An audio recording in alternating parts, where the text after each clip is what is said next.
Do you know what skeptics say? They say that Jesus was created as wisdom in Proverbs 8. Let's look at that. Proverbs chapter 8 verse 22 says this, "The Lord created me as the first of his works, a masterpiece, not just another creation, but the first of his works." Now, for those who don't believe in the Trinity, for those who hold to a Jehovah's Witness or a Mormon-type theology, they will say this verse proves that Jesus was created by God the Father because it says right here, "The Lord created me as the first of his works." So, therefore, they reason that Jesus must have been created. Now, let's go to John chapter 1, verse 1. It says, "In the beginning was the Word, and the Word was with God, and the Word was God. He was with God in the beginning. All things were created through him, and without him, nothing was created that was created." So John chapter 1, verse 1, and Proverbs chapter 8, verse 22, both talk about the creation of all things. And skeptics will say that this verse in Proverbs 8, it talks about Jesus being the first creation, which would mean that Jesus was created. But let's go back to Proverbs chapter 8, verse 22, and let's look at the actual wording of the verse. "The Lord created me as the first of his works, a masterpiece." Now, it's important to note that Proverbs, chapters 1 through 9, are poetic in nature.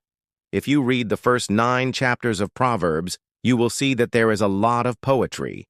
So, when we come to Proverbs 8:22, it says that the Lord created me. First of all, me here, the me is referring to wisdom.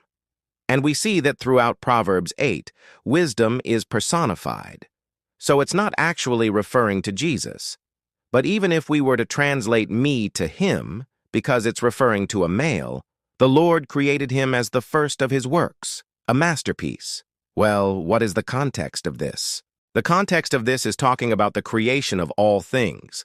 And if we go to Colossians chapter 1, verse 17, it says this, "He is before all things, and in him all things hold together, and he is the head of the body, the church."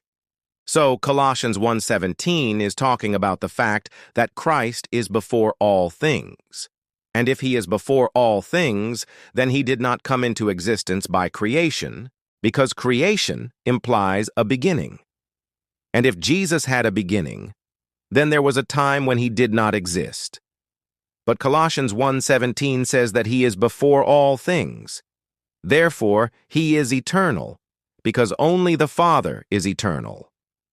The Son being eternal is just as much a part of the Trinity doctrine as the Father being eternal. So, skeptics like to quote this verse out of context to try to prove that Jesus was created. But we just looked at the context, and it doesn't teach that at all. In fact, it teaches the exact opposite.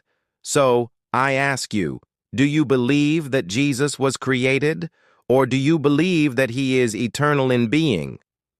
I hope that you will choose to believe the latter. Hey everyone, thanks for checking out this video.